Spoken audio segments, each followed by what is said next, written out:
Lost Art with Andrew Cox, retired Master Gunnery Sergeant. thelostart.podbean.com. Get some merchandise and help support the podcast in getting our veteran voices out for all to hear. Now on all major podcast platforms. Be sure to like, share, and subscribe. Be a guest, tell your veteran story, discuss your veteran business or organization. Email The Lost Art with Andrew Cox at gmail.com. Andrew Cox, a Till Valhalla Project Ambassador. See the project story at tillvalhallaproject.com. Thanks for tuning in. Please enjoy the podcast that's giving a voice to our veterans. The Lost Art with Andrew Cox. Today's episode is brought to you by TrumpShirt.com. TrumpShirt.com is a veteran-owned business where 100% of the proceeds goes to disabled veterans and veteran organizations. Support your veterans by purchasing a shirt at TrumpShirt.com. Use the promo code TLA and get free shipping. That's TrumpShirt.com, promo code TLA. Hello, my friends, and welcome back to the Lost Art Podcast. That podcast is giving a voice to our veterans. I'm your host, Andrew Cox, and today we'll be having a My Veteran Story. But first, I want to take a second and give a shout out to the Till Valhalla Project and their incredible work in honoring our fallen heroes. I'm honored to be a part of their team and represent them as a Till Valhalla Project ambassador. I encourage you to visit their website, tillvalhallaproject.com, and see what they're all about. Don't forget to go and check out our website. That's thelostart.podbean.com. Go on there, see what we're all about. Click on that merchandise tab, get you some cool gear, and help support our mission here. To all the listeners, thanks for tuning in and continuing to support us and getting our veteran voices out for all to hear. I continued on with that career in civil affairs. I wound up going to a number of different duty stations, all while coming back to Fort Bragg. Fort Bragg was always home. And did another tour in Afghanistan with another civil affairs unit. That was the first tour was a year and a week, and the second tour was 9 months.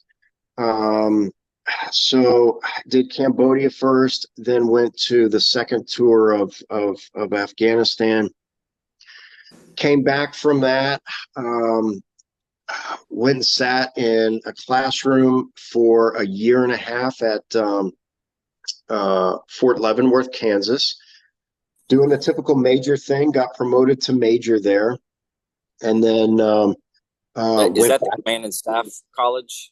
Yes, yeah, correct. So I chose for the what's called the intermediate level education experience, which all pretty much 04s wind up doing in our military.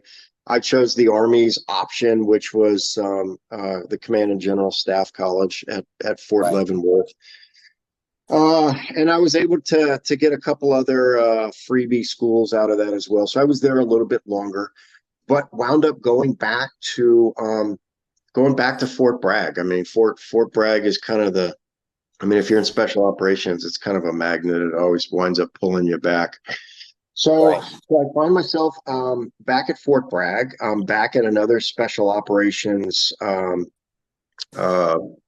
unit. I'm back where I should be, and did my company command time as a major in a special operations unit there, and my next deployment had me, again, kind of loving life. I was a commander of 5 or 6 teams, civil affairs teams at that point. Wow. For the Southcom AOR. So I'd spent most of my career in PACOM, but now I found myself in the Southcom AOR again. And so now my teams were sprinkled between the Caribbean, South America, and Central America. And I'm a guy that speaks Thai. So, I'm surrounded by Puerto Ricans, Mexicans, Colombians, guys in uniform. Most of my guys were Puerto Rican. You had some Mexicans in there. We had some Brazilians in there. Oh, wow. And so now I find myself based out of Special Operations Command South. in Homestead, Florida, which is just like, a matter of miles from Key Largo, Florida. Oh, And wow. I'm getting to make these trips into the Caribbean, Central America, and South America to go see my teams and help them with their missions. And again, life is good, man. Life is really good. Um, and so, we did that was a typical 6-month mission. And so by this time, I say life is pretty good. I'm making good money. Um, I've already adopted 2 kids. Me and my wife had already Oh, wow. adopted. We adopted 2 kids from China at this point. So, in this whole story, we've already traveled to China twice. And the career is going all right. The money is good. Don't have any problems with insurance coverage. Yeah. I'm older, definitely feeling my age at this point. So now I'm in my 40s, and but here's where things begin to change. I find myself as a field grade officer working in special operations. I'm a career guy. I'm pretty sure I'm committed at this point, even though a lot of 04s tend to call it quits in our military. I'm starting to question if I can finish this career, because it's not easy. Yeah. It's hard on families. It's hard on people. I'm continuing with the more senior I get, the more bullshit I get exposed to, the more politics I'm being told I have to play. If I want to keep playing the game, I got to play the politics. Yeah. And I'm like, God damn, just let me do my fucking job. Yeah. And it really was not playing out that way. At one point, after I realized that, what could be the goodness of a State Department career, I very easily, after working in embassies around the world in PACOM and SOUTHCOM, I could have easily called it quits with the military and gone to the State Department. I probably could have maybe done something with the FBI or CIA. So at this point in life, I got options. And I'm like, why am I continuing to subject myself to the bullshit that that's almost getting me killed in different AORs around the world, when I have options? I could maybe go do some other stuff, and I don't have to necessarily deal with Army bullshit. At this point, I don't know how many friends friends and coworkers that had killed themselves at that point. The first one, service members,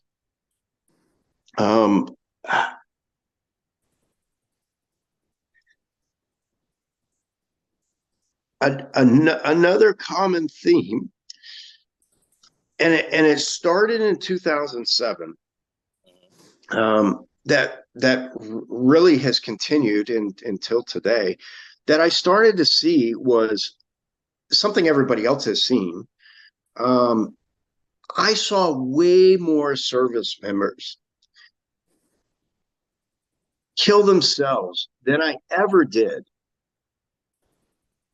get hurt or killed as a result of military actions in a combat zone, in training accidents. And it started in 2007. My engineer unit had just gotten back from Afghanistan, and there was some staff sergeant who got orders for drill sergeant school. And he did everything he could to try to get out of it. It's not what he wanted. It's not what he wanted for his family. Well, he couldn't get out of it. So to get out of it, he took his own life. Oh, wow. So that started this crazy ass fucking trend that nobody wanted to talk about in uniform. of me watching all these different service members that I knew. I worked with a lot of them. Some of them were friends who started killing themselves. Yeah. And so, I mean, here in 2024, I'm up to 16. So from 2007 to 2024, I've known 16 active duty guys, vets, or retirees that have chosen to kill themselves. So I'm due for another one. I mean, it's crazy that I think in those terms, but I'm due for another one because the last one was a guy that I worked with, senior NCO. The guy was a master sergeant in the Army. When he retired, he made it to retirement out of my last special operations unit at Fort Bragg. Was working as a police officer in Fayetteville, North Carolina, which is where Fort Bragg is. Yeah. Had only been retired for a year, maybe 18 months. Killed his wife, killed himself. Oh my God. So I found out about him in 2022, you know, and the timeline is about one every 2 years. So, you know, as fucked up as it sounds, I'm expecting to get a call, you know, any day now. To tell me about some other guy that we all worked with, that we were all friends with, that chooses that final option. Yeah. So at this point, I find myself, so it's about 20 in my career timeline. It's about 2016. Part of my life is awesome. I'm working out of embassies in the Southcom AOR. And then the rest of my life is shit. Even though I should be able to say I got the world by the balls, I got everything that I worked for. I've got everything. At that point, I'd been married for 25 plus years, 26, 27 years. My marriage was coming to an end. I'm a full-blown goddamn alcoholic. I had years on end of being addicted to narcotic pain pills. And at that point in my career, I can tell you most of the senior guys that I worked with were all alcoholics. We would all start drinking by noon. I was in one unit where most guys would take off about noon because they started drinking at about 9-10 o'clock in the morning at their desk. And if you didn't see guys on the back patio drinking along with the battalion and brigade commanders, they just weren't coming back because they were so goddamn drunk. They just weren't coming back for that day. So most people were alcoholics, and a lot of senior guys in special operations get addicted to pain pills. I was one of them. So here I am in 2016, 2017, fully knowing that I got addiction problems.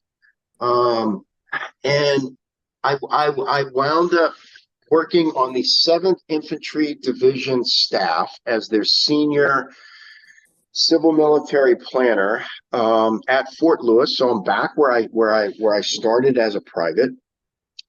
And again, I should have life by the balls, but I really don't, because I'm an alcoholic, I'm an addict, and I just got divorced after 29 years. Oh, wow. So we had just had at 7th Infantry Division headquarters at Fort Lewis 2 individuals that just killed themselves. So they were 15 and 16 on my list. One of them was he was either a staff sergeant or a sergeant first class, and then a few months later, my buddy killed himself. He was a major. This dude was a senior major, worked just down the hall from me. Again, you know, another guy who should be able to claim life is incredible. Life is awesome. Look at all the stuff we've done. Look at where we've come from.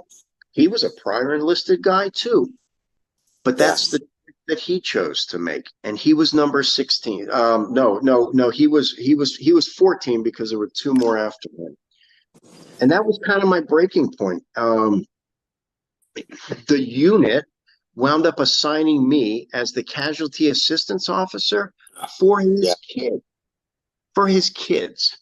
Mm.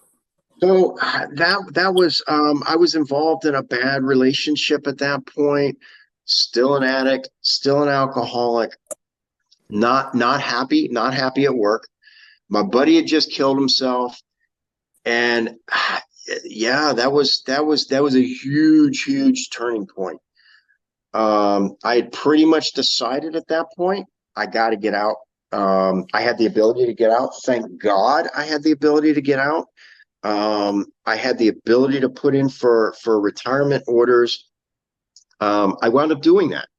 I filed for retirement, but I knew at that point, at 20 years, I knew that I was probably setting myself up for failure if I didn't get right before I left the Army. Yeah, So, that's true. Yeah. I started thinking I got two choices here.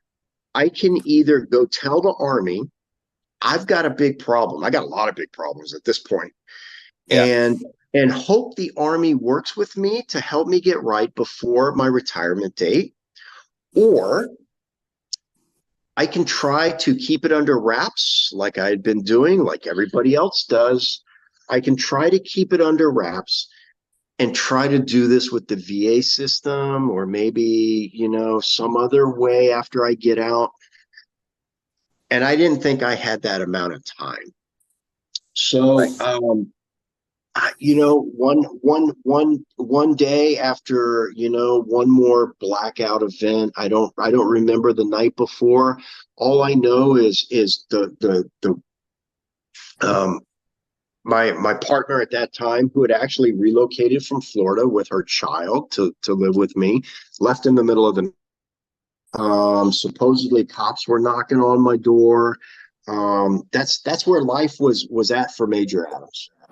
Cops Wow. coming to the house in the middle of the night, blackout drunk, and I got people that that I loved just up and leaving in the middle of the night. That's where life was for me. Not a very good place. Not a good place at all. But life should be good at this point. I got my ex-wife filing restraining orders against me. That's where I'm at. Wow. So the next day, I'm finding, business cards from cops on my door saying, hey, call us. I know that my partner is no longer there. Never saw her again, really.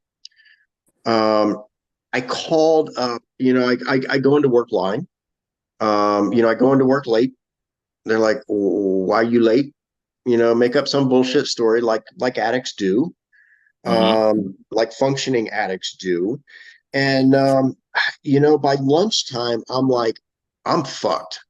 If I can't figure this stuff out and get on the right track, I don't think I'm going to see my retirement date whenever that is. I filed for retirement date. I'm waiting on retirement orders. Who knows when that shit comes in. So at lunchtime, I call up my NCOIC, and I'm like, hey, I need you to meet me back at work.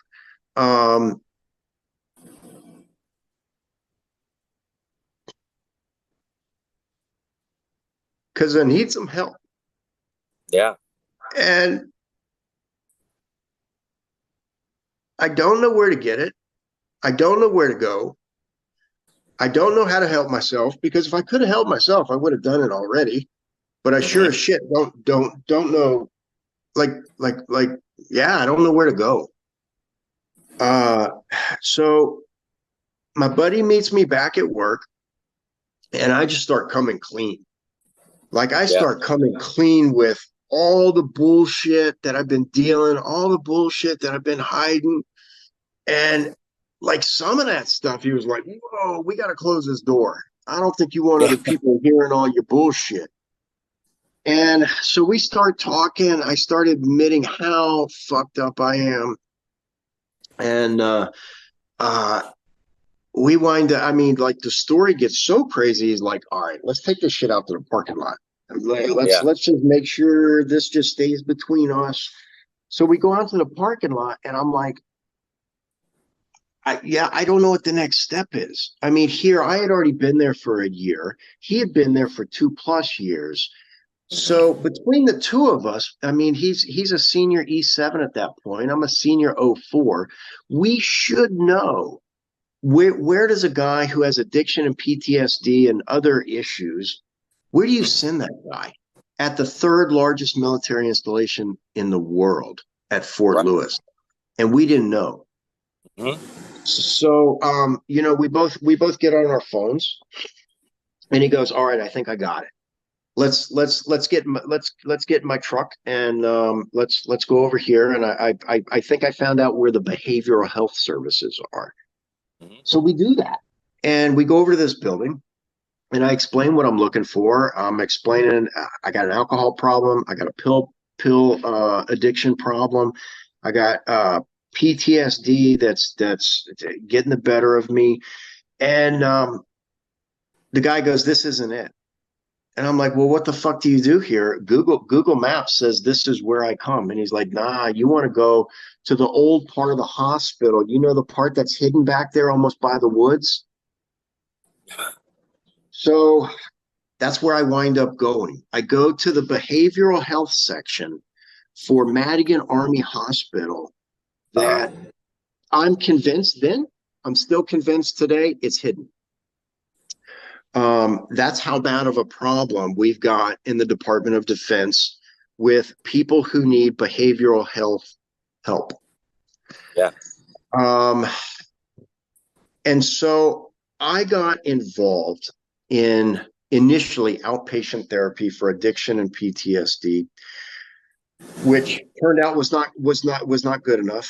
I needed inpatient help, and it wasn't too long after I found myself in a psych hospital. I went to a psych hospital down in Portland, Oregon, and did that for 30 days with a bunch of other active duty and vet guys.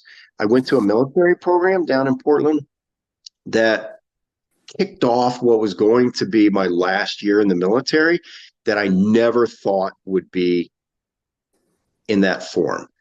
I spent the last year pretty much in therapy, trying to get my ass right, doing all sorts of programs in you know, kind of hidden back in the woods at Fort Lewis, with other soldiers who had, and it wasn't just other soldiers, it was all service members, because everybody from around the Pacific Rim sent their broke people to that behavioral health system at Fort Lewis. Wow. And so here I was, after I came out of the psych hospital, feeling pretty good, with all these other service members who had the same fucked up problems I did. So some of them had the same amount of time in service as me. Some of them had a similar background as me. So, some of them were very junior. But really the timeline didn't matter. What mattered was we all had the same problems. We all had the same failed relationships. We were all drunks. We all had drug issues of varying degrees. Mine was a legal one. You know, our tax dollars were funneling narcotic pain pills to me as fast as I could ask for them. And other guys were meth heads, you know. Other guys were already into heroin. Some, you know, fentanyl was getting big at that point. And so, you know, I kind of spent the last year in uniform trying to get right, and I got involved in 12-step recovery, which I found was more valuable than in any amount of insurance dollars being spent on therapy and clinics and doctors. And so I made it to my retirement date, and I'm feeling pretty good. I feel like I'm ready to get out of the Army. I'm not feeling hopeless like I did, thinking that if I didn't get right before I got out of the Army, that I would, have to do everything I'd been doing for the last year with the VA system. Right. Which I've heard of people who did exactly what I did in the VA system, and things worked out really good. I've also heard of some nightmare stories too. Right. So I wound up retiring at 20 years and some change, and wound up at that point I found myself in a good relationship this time. She was willing to really do whatever I wanted to do post retirement. So we wound up moving to this Pacific Northwest island that we live on now. For 4 years and some change later, after retirement, several months after I retired, I opened up my dream business. I'm still active in the 12-step recovery lifestyle, and so here I am, and in my first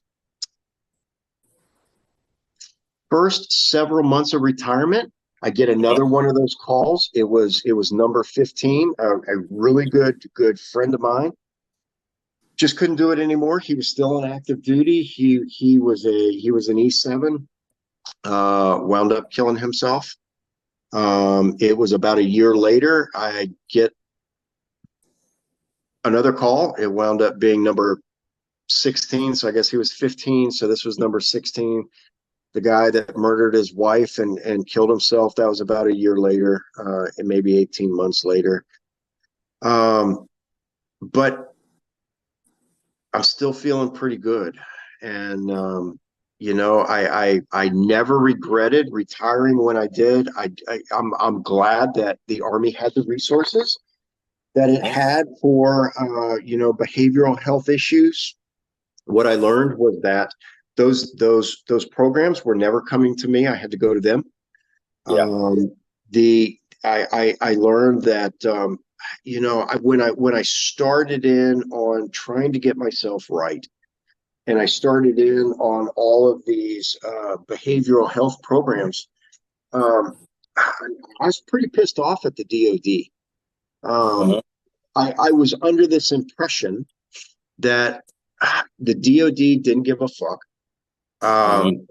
It only cared about the mission, and I was kind of torn because, even though at that point I had 14 buddies that had killed themselves for I guess varying reasons, I wasn't convinced that the DoD should necessarily be given a shit. The number one priority needs to be fighting bad guys around the world.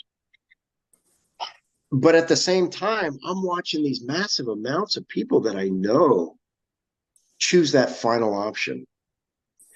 And, I wound up learning from getting myself involved in the programs that do exist in the DoD, that the DoD spends billions of dollars a year trying to fix broke human resources that are broke for numerous reasons, and trying to reduce that massive amount of 22 plus a day. So, not only did I start getting my own mind right, I started realizing that the resources are there, but at the same time, it takes some personal responsibility. You have to own up, like any 12-step program will tell you to do. You're the one that has to want it. I can't want it. I can't want it more than you. You gotta want it. You gotta wind up wanting to better yourself and your life, and you gotta be sick and tired of being sick and tired. Right. So that's where I was. That's what allowed me to see my retirement date. It's what allowed me to end a pretty successful career on a high note and to be where I am today. Um, Life got extra good when I realized that um, I didn't necessarily. Well, let me back up one. That day that I realized that I could live on my retirement and I could live on my VA disability, that made me realize I have options. The pressure was no longer on to continue to go get a professional job that maybe led to that last guy, number 16. Maybe it was professional pressures that just got to him that he just couldn't take anymore, and that led to his death and his wife's death.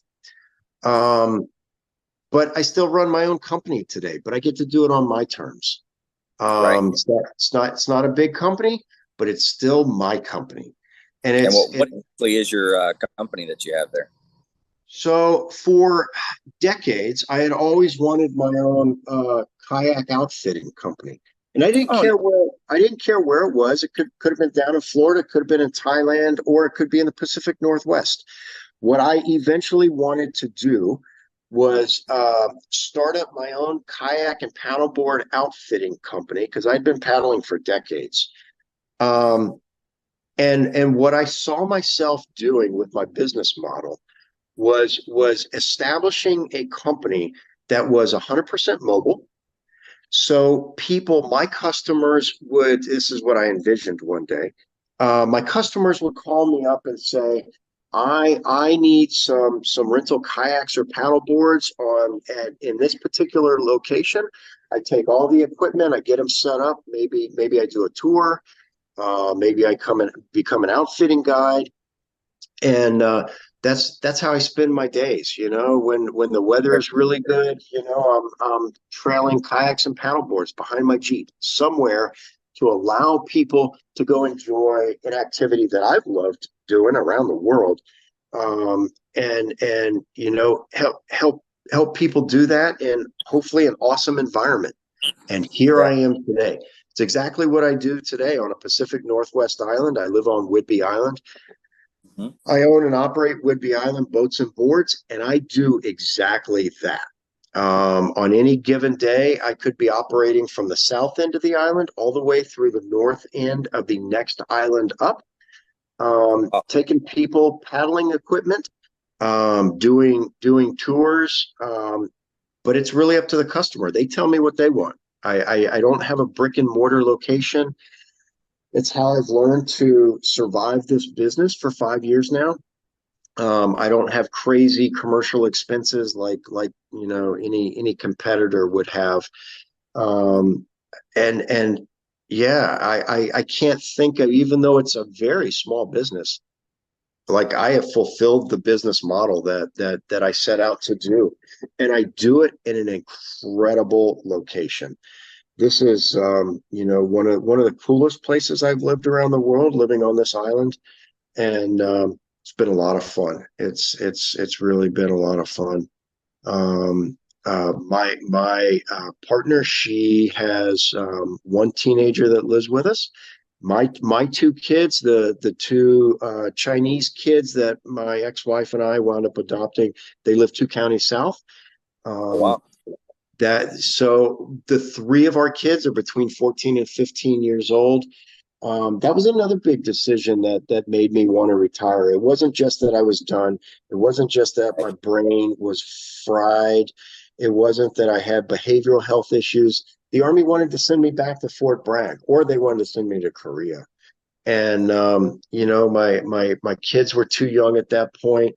I wasn't willing to head somewhere else. I was still single at the time, so I was going somewhere without my kids, and that was another big factor that led to the retirement decision. I wasn't willing to, watch my kids grow up on Skype. Yeah. Um, Yeah. so that was another big decision that led to retirement, along with all the other stuff. So that kind of puts me where I am today in 2024. I retired in 2020. I retired when, the whole COVID bullshit was kicking off. Yeah. Yeah. I mean, we were at a point where, I had transportation telling me at Fort Lewis, you don't be surprised if, we ask you to put a mask on when the movers come for my final move. And I'm like, nah, that shit ain't gonna be happening in my house. I'm sorry, I don't know what's going on at Fort Lewis, but why would I put on a mask in my own house? Yeah. So that was where I was when it came to retirement in June of 2020. Wound up moving to a military town. Yep. Oak Harbor, Washington is where Naval Air Station Whidbey Island is. Really kind of moved here by accident. This wasn't my first choice to move here. That's a whole different story. But this is where we wound up, and it wound up being pretty good because there was a lot of people in this town in June of 2020 that were not having the whole COVID bullshit. This is kind of where we overwintered with the whole COVID stuff. And here we are in 2024. I'm 53.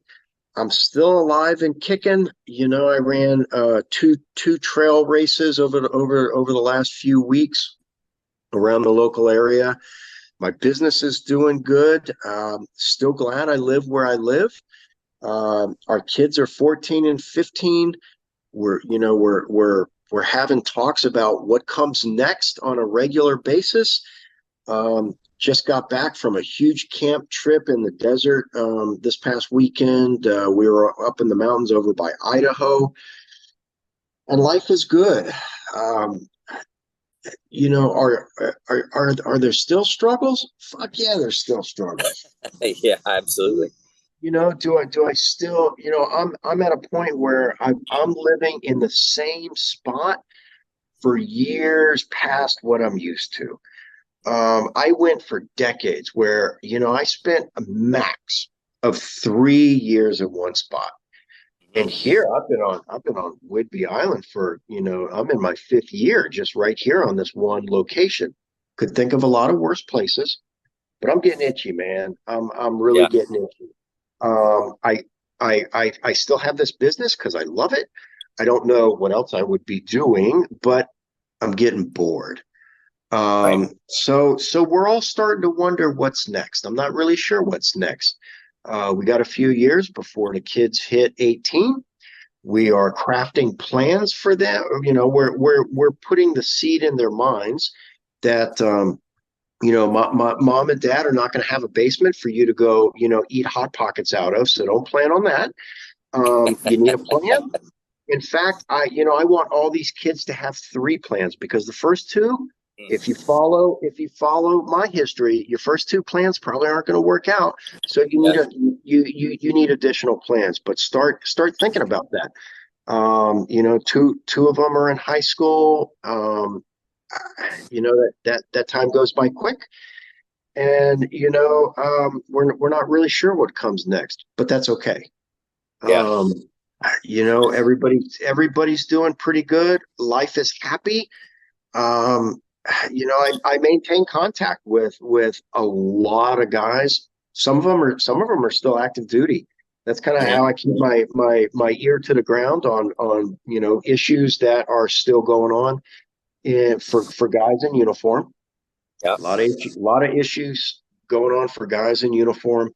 Some of my buddies are civilian employees for the DoD. Another good source of staying connected and keeping my ear to the ground on what's going on with the DoD. So I still, all of my healthcare comes from the local Navy clinic. So I still have a pretty deep connection with the Department of Defense. So that's where we are in 2024. Yeah. Um, I don't really know what's next. I'm happy to be alive. I'm happy that I made it to retirement. I'm in a good relationship. I've been clean and sober for over 5 years now. This past May was 5 years since I called up my buddy at work and said, I'm pretty fucked up. I need some help. And I started on that particular journey. If there's any particular takeaway that any vet or active duty guy that is a fan of your interviews and what you put out there online, never too early, never too late to go ask for help, but you got to ask for it. Shit's not coming to you. I'm telling you that right now. It's not coming to you. You got to ask for it. The resources are there, but you got to go find them. And you got to want it. You got to want a better life. If things aren't going the way you want it, you got to be able to talk to people about what you want, and just like when you were in uniform, you got to craft your own plan. You got to craft a plan for what you want. Will it work out that way? Maybe not. But you're not going to go anywhere without a plan. And so that's really all I've ever done with throughout my career, and even through today. I think I've really gotten lucky with this small little business. I can name one kayak outfitter around the Pacific Northwest that has lasted any amount of time, and it's really because they're a chain. It's really about having a plan of what you want and going after it. And that just doesn't apply to careers. It applies to really anything you want in life. And it's all obtainable. It's all obtainable, but you got to want it, and you got to be willing to go after it. So, man, that's where I am. So I don't know how long we've been talking, an hour and a half. And we started out in 1989 to 1992, and here we are in 2024, and that's where I'm at. Well, hey, I am very impressed with you. One, you did 20 plus years in the Army. It's no easy feat in itself, especially in the communities that you were involved with. So kudos to you for that. Two, good for you to go and seek out some help, getting to the point of saying, hey, I need this help, and things like that. It's incredible. 5 plus years sober is a great thing, and I'm assuming it's like AA or something that you're with, a 12-step program, which is fantastic. And I'm glad that you're able to get the help that you needed. And you're a great example for anybody that may be in your shoes. That you can go get help and you can be successful at it. You got your own business now, you're retired, you're out doing your thing. So you're a great example for everybody. So thanks for sharing your story. Well, thanks for letting me tell it. It's kind of interesting. It was only about a week ago that I saw you pop up as a friend of mine on Facebook from a guy that I worked with. That's also a retiree out of my last duty assignment, and your name pops up not as your name, but as the Lost Art with Andrew Cox, I think is what it pops up as, something like that. And I thought, this is interesting. Why is this guy that retired right after me friends with somebody like you? And so when somebody puts in that name, you get all these online interviews that start popping up on YouTube, right? Yeah. And I start thinking, um, have I ever told anybody my entire story from the time that I was a private till today? Well, the answer Yeah. was no. I mean, people get snippets of that whole timeline over the course of casual conversation, um, in 12-step meeting rooms and therapy rooms and stories that you wind up telling with friends and family. So pieces come out over time, Right. but to be able to sit down for an hour and a half and go through that whole thing. Well, I've never done that. I don't know how many people do. And if my story can help one guy, help one individual, I don't care where they are in life, um, then yeah, that story needs to be told because it still blows my mind that I'm just one guy. I'm Yeah. one guy who spent 21 years in the military, but I know 16 dudes that killed Yeah. themselves. Yep. I'm one guy. And if I'm one guy that knows 16 people that had those severe problems, man, I ain't alone. I am not alone. All my buddies know a whole bunch of people too. Oh yeah. That gives you an idea of the magnitude of the problem that's out there. And man, I don't know what else to do. I've toyed with the idea of doing something like what you do, something that brings attention to service members and their history, where they've come from, the challenges that they've come across.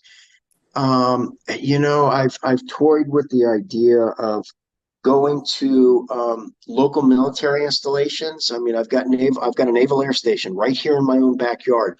At Right. almost every single day, I got F-18s flying over my house. It's fucking glorious. While other people are complaining about jet noise, I'm like, I love this shit. And there's a lot of other incredible patriots out there that live around me on this island that love it too. Yeah. Or I'd be willing to go down to South Puget Sound and go talk to Fort Lewis about getting some type of alternative program. I don't know what it looks like. Some type of alternative program where you get dudes like me who survive the bullshit, and I'm willing to stand up in front of everybody and say, I come from a background of just like all of you. And even though I took the path that I did career wise, it really is all the same in the end. Your rank Mm-hmm. doesn't matter. The jobs you have don't matter. If at the end of the day, whether you did 6 years or you did 26 years, if at the end of the day we're all drunks and addicts, if at the end of the day you have failed relationships, if at the end of the day you choose the final ultimate decision of taking your own life, those are all human things that really have nothing to do with being in uniform. They have nothing to do with a job. They're human conditions that maybe that job created, but at the end of the day, you just have this gigantic human resource that for a lot of us, we wind up in the same shitty position. Mm-hmm. And for a lot of people don't know, like me in 2018, 2019, knowing I got a problem, but I don't know what to do about it. And I don't know Yeah. where to go. I'm a senior guy, asking another senior guy for help, and we have no fucking clue how to get me help or where to go get it. That's unacceptable. Yeah. So, I haven't taken that step yet to where, I approach, commanders of certain local installations to say, I know you still got a problem. You still got a problem. You're still hiding it away. Yeah. I'm a little more understanding now because I know that the resources exist. I know that most people in uniform, don't want to see, their people killing themselves. They don't want to see the families that come with those service members being torn apart.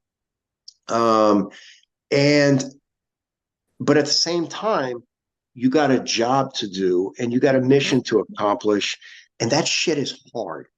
It's all incredibly hard. And when you're in uniform, it's kind of hard to see the forest from the trees. You're Yep. so mired in the mission. You're always telling yourself, I'll deal with this later, because you just can't do it all.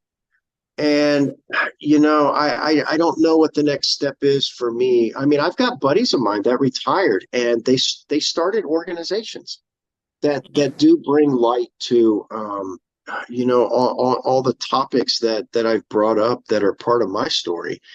Yeah. So I don't know. Maybe that's the next step from kayaks to given talks to service members that are in trouble. I don't know. There's a podcast that I did just recently with a guy from Oklahoma, Jonathan Shepard, and he has a organization called Eagle Operation. And what the organization does is they host events where veterans come in, and they, maybe it's a fishing thing, or maybe it's they go hunting, or they go bowling, or whatever the event may be. But they host these events. It's all paid for, through his organization. And really they're just trying to get people together. And then through him, when somebody shows up, they fill out some paperwork, and that goes to the Oklahoma Veterans. I can't remember, OVSB, something like that. I can't remember what it is, but they have counselors or workers that will reach out to the individual. So if they're struggling with anything, they reach out and give them resources and all those types of things. That might be something that you could start in your local area. It's a great thing. You can include active duty as well. I mean, you're right there by a base. That would be a good deal for them. But that's one way to get that stuff out. But go check out that podcast and go check him out online. He's doing some fantastic stuff. Jonathan Shepard is his name. Yeah, I certainly will. And maybe this is a good jumping off point for me to there's got to be other people that you've talked to that have done something similar. I mean, I think I've watched five or six of your interviews so far, and I don't know. And I'm okay with saying that these days. When I was in uniform, it's not always okay and acceptable to say you don't have the answer. But in reality, it's oftentimes I think we have less answers than we do answers. And the smart thing to do is to start looking for the answers and do whatever it takes to go get them. So, maybe this is, I'm not a real religious guy, and I don't know about the whole concept of fate, but the reason why, and it happened within minutes, that I sent you an email that said, "Hey, you want my story?" And then after I did that, and I listed all the craziness of the last 30 years for me, and I'm like, as soon as I hit send, I'm like, why the fuck did I do that? I just reached out to a total stranger. I have no idea who this guy is, and I sent a text message to the guy who's friends with you, my retiree buddy. Yeah. And I'm like, do you know this guy? And the guy goes, no, I don't know him. And I'm like, I don't know why I just sent a snapshot of my life to this guy. Some of it is how fucked up I am, but I just did. And I said, do you want to know my story? So, you know, I think maybe the average human would be a lot better off if they would take that type of leap and do that type of crazy stuff. Because here we are. I mean, this conversation is kind of giving me some newfound energy to maybe go figure out how to either dovetail the resources that I bring to the table, or start some sort of new program into, what could be a good resource for some service members that are maybe still in uniform, or some vets that are out there. Yeah, absolutely. Well, I'm glad you took the leap and sent me the info. It was very cool to see somebody reach out like that and say, "Hey, you want to hear my story?" And anytime somebody says, like, coming to me and saying that, I'm like, "Oh, heck yeah, I want to hear it."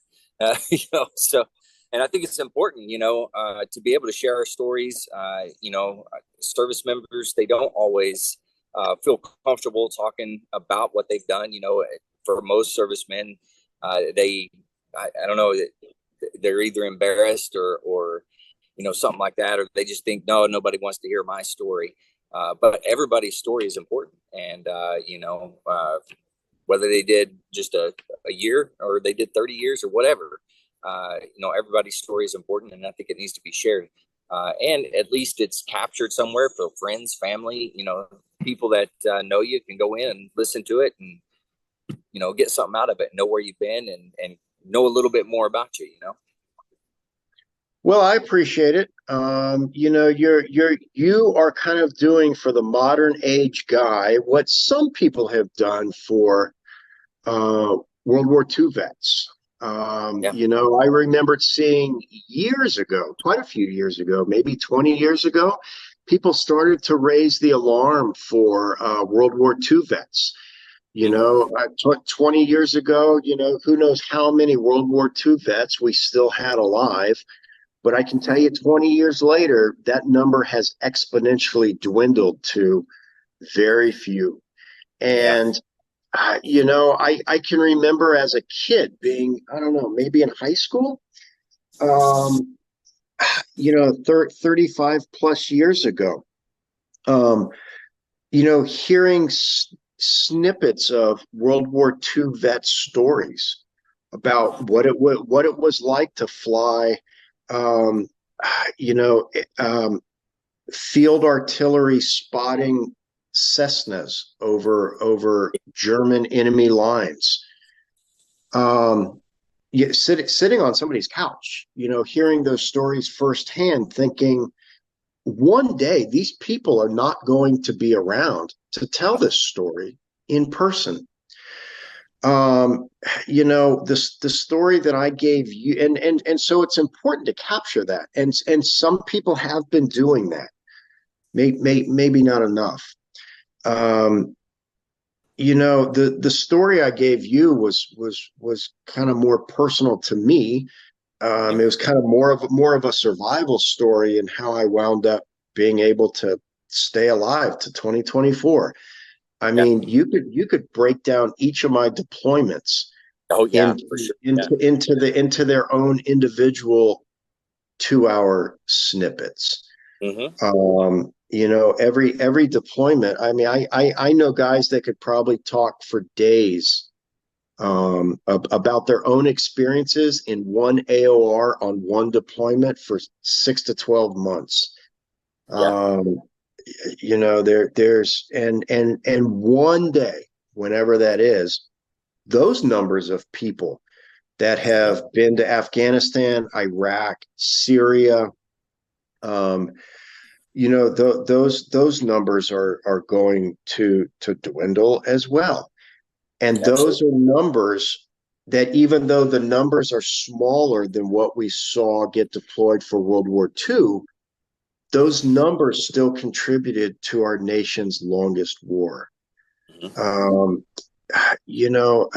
It's still it baffles me how our nation fought this thing for 20 years. For 2 decades, we fought this thing called the global war on terror. And it's very common now for me to say GWOT in casual conversation to somebody, and almost nobody has any idea what GWOT is. I mean, I got fucking medals that I wear on my rack that are called GWOT. And at one point, a lot more people knew what GWOT stood for. But now we're at a point in history to where your average person has no idea what GWOT is. I mean, I can even explain, well, it's, the global war on terror that we fought for, 20 years. It was our nation's longest war. And I can still get some people that kind of give me the puppy dog look of, oh yes, now I remember. And,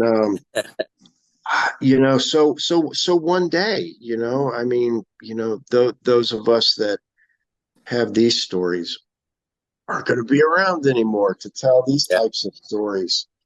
So no, I think it's important what you're doing.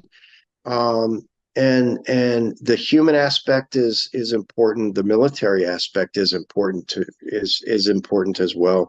So I appreciate it. I appreciate what you're doing, and I hope you continue. And this was what I would ask from you. You've got, I think you've got, all my personal contact info. If you think anybody could benefit from talking to me for whatever reason, because they have a similar story, because they were in a similar AOR doing something similar, please pass out my info, my phone number, my email address, my name. I don't hide from anybody. Just like true to form in civil affairs. I mean, we're out there in front of the cameras, and we're out there on the front page of the host nation newspapers. We don't hide a whole lot from anybody, and that's how we got a lot of work done. So please don't be afraid to pass my info to anybody who you think might benefit from it. Absolutely. Yeah. And I would definitely will. So any of your listeners out there, if you, if you're struggling, anything like that, Steve has been there. He can talk to you. He can, go in detail about different things. But just email me, the Lost Art with Andrew Cox at gmail.com. Shoot me a message, whatever it is, but I can put you in contact with Steve for sure. And that's a fantastic offer. So thanks for doing that. Yeah, I appreciate it, Andrew. It's a good talking to you. Yeah, most definitely. Hey, to all the listeners out there, we've been talking about it already, but if you're struggling, you feel like you're wanting to hurt yourself, anything like that, the VA does have some good resources. You can always dial 988, press option 1. You can also text 838-255, or you can go to veteranscrisisline.net, click on that chat icon. Any of those options are going to be able to put you in contact with somebody that's going to be able to help you out. But remember, one veteran life loss is one too many. So please reach out for help. I care about you. I know Steve cares about you. The whole veteran community cares about you. So please, please, please reach out for help. All right, Steve, I appreciate you, man. Thank you for coming on. To all the listeners, stay motivated and exercise.